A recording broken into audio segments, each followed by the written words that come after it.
जय श्री स्वामीनारायण। सुप्रभात। कैसे हो बच्चों? कैसी चल रही है पढ़ाई? ठीक चल रही है ना? आई होप ठीक ही चल रही होगी। पिछले वीडियो में हमने 4th चैप्टर लिया था जिसका नाम था बादलों के घेरे। उसमें पहला दृश्य हमने कंप्लीट किया था और दूसरा बाकी था। पहले दृश्य में 3 पात्र थे। अकरम स्कूल ड्रेस में था, अकरम के अब्बा थे और अकरम की मम्मी थी। अकरम है वो स्कूल से आता है तो पूरा भीग गया होता है बारिश के कारण, और उसके मन में सवाल भी उठता है। जो सवाल अपने पापा से वो पूछता है, और वो सवाल ये थे कि बारिश कैसे होती है, आसमान में पानी कहाँ से आता है, बादल छाने पर ही बारिश क्यों होते हैं, और वर्षा का पानी कहाँ से आता है, ये सब क्वेश्चन पूछे थे।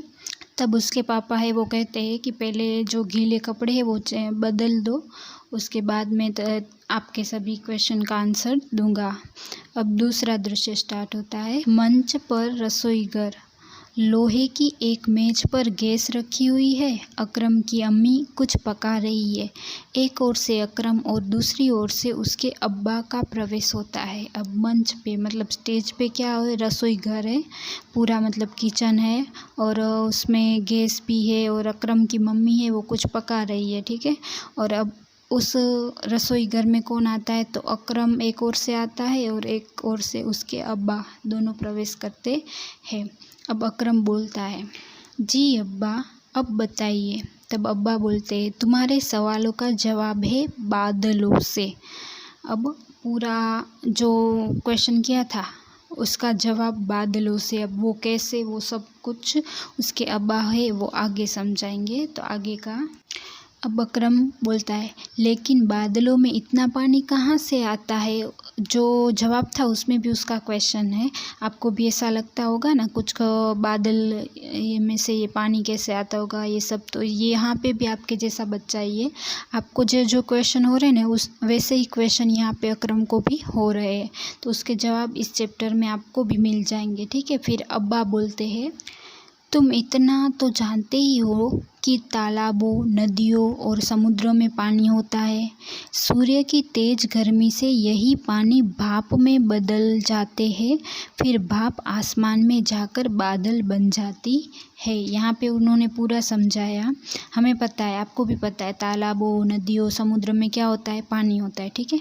अब सूर्य की तेज गर्मी पड़ती है ना तो वो भाप हो जाता है। भाप मतलब आपने जो कल शब्दार्थ लिखा ना उसमें भी आया था, भाप मतलब उबलते पानी से ऊपर उठने वाला धुआं। जब पानी उबलता है ना तो उसमें से धुआं निकलता है, जिसको गुजराती में हम वराड़ कहते हैं।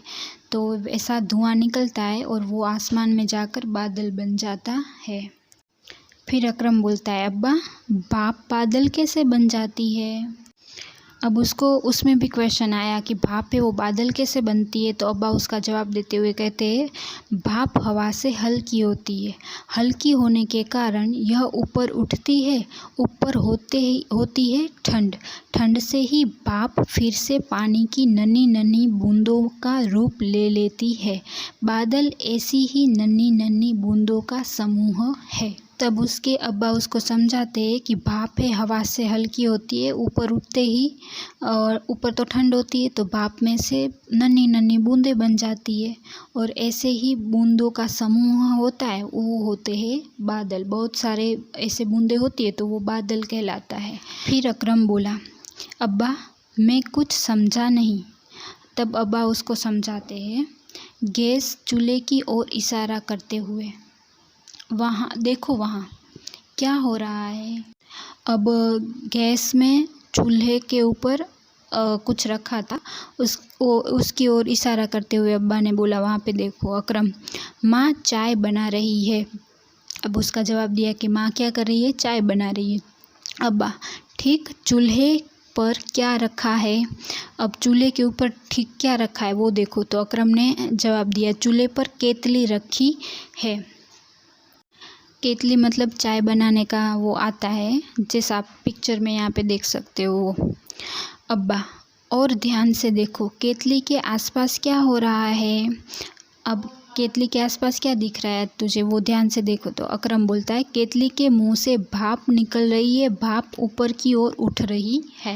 अब यहाँ पे जो भी हो रहा था वो बताता जाता है कि गैस के ऊपर केतली है और उसमें से वो भाप निकल रही है और वो ऊपर उठ रही है। अब अब्बा क्या करते हैं, तो ठंडे पानी से भरा ग्लास हाथ में लेकर गैस के पास पहुँचते हैं।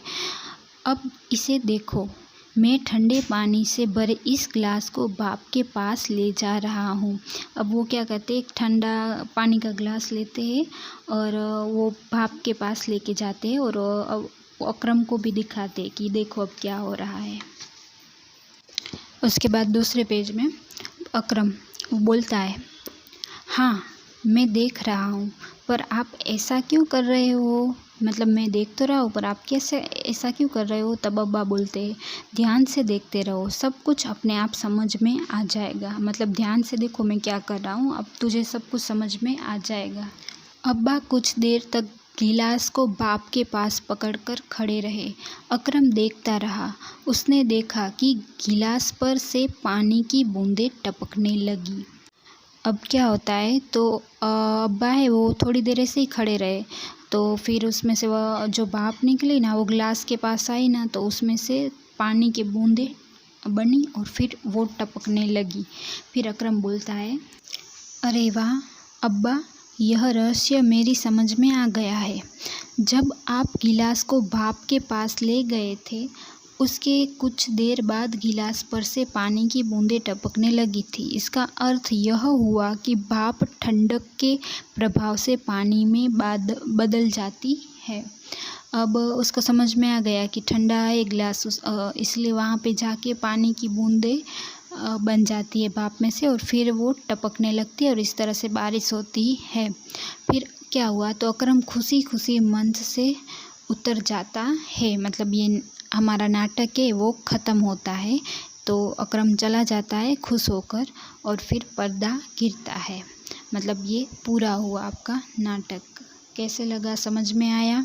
ये पूरा चल चक्र का ही है। साइंस में आपको भी ये आता ही होगा, पर ये हिंदी में भी समझ में आ जाए वैसा ही नाटक था कि बादल कैसे बनते, मतलब पानी में से ही बादल बनते हैं और फिर बादल ही पानी बरसाते, तो ये पूरा चक्र होता है, तो इसको जल चक्र भी कहते हैं। अब पिछले वीडियो में अपने CW सेक्शन में शब्दार्थ, समानार्थी शब्द और विरोधार्थी शब्द लिखे थे। अब आपको होमवर्क ही दे रही हूँ, CW में कुछ नहीं लिखना है। तो होमवर्क में आपको ये सही उत्तर पर राइट लगाइए वो लिखना है। और अगर आपके पास टेक्स्ट बुक आ गई है तो उसमें भी स्टार्ट कर देना, और एक बार में सभी चैप्टर के टेक्स्ट बुक में फिर से लिखवाऊंगी। यहाँ पे हम स्टार्ट करते हैं। अकरम घर जाने के लिए कहाँ से निकला था, तो वो स्कूल से निकला था। बादलों में पानी कहाँ से आता है, तो बादलों में पानी नदियों से आता है। भाप किसके प्रभाव से पानी में बदल जाती है, तो ठंडक के प्रभाव से पानी में बदल जाती है। अब उसके नीचे प्रश्न के उत्तर है, वो भी आपको लिखने हैं। ये सब होमवर्क में ही लिखना है। उसके बाद प्रश्न के उत्तर में पहला प्रश्न है, भाप कैसे बनती है, तो हम शॉर्ट में ही यहाँ पे लिखेंगे, सूर्य की तेज गर्मी से तालाबों, अल्प विराम नदियों और समुद्रों का पानी भाप बन जाता है। उसके बाद दूसरा क्वेश्चन है, भाप बादल कैसे बन जाती है। भाप जब ऊपर उठती है तो ठंड के प्रभाव से वह फिर से पानी में बदल जाती है और इन्हीं नन्ही नन्ही बूंदों का समूह बादल बन जाता है। हमने ये चैप्टर में भी देखा था ना, नन्ही नन्ही बूंदें होती है वही बादल बन जाती है। और ये थोड़ा क्वेश्चन का आंसर है बड़ा है, तो नीचे की लाइन में भी लिख सकते हो जैसे मैंने लिखा है, ठीक है। अब उसके बाद पीछे भी एक क्वेश्चन है, लास्ट क्वेश्चन है, अकरम ने कौन सा रहस्य समझा, तो उसका आंसर आएगा, अकरम ने भाप से बादल बनने के रहस्य को समझा। अब आज का होमवर्क सिर्फ आपका यही है। सही उत्तर में राइट लगाई वो 3 है और प्रश्न के उत्तर भी 3 है, तो आप आज की डेट लगा के ये लिख सकते हो। उसमें 2 आएंगे तो एक ही लाइन में 2 लिखना है आज की डेट लगाकर। और हिंदी की राइटिंग ऊपर की लाइन को टच करके अच्छी राइटिंग करके पूरा लिखना है, ठीक है।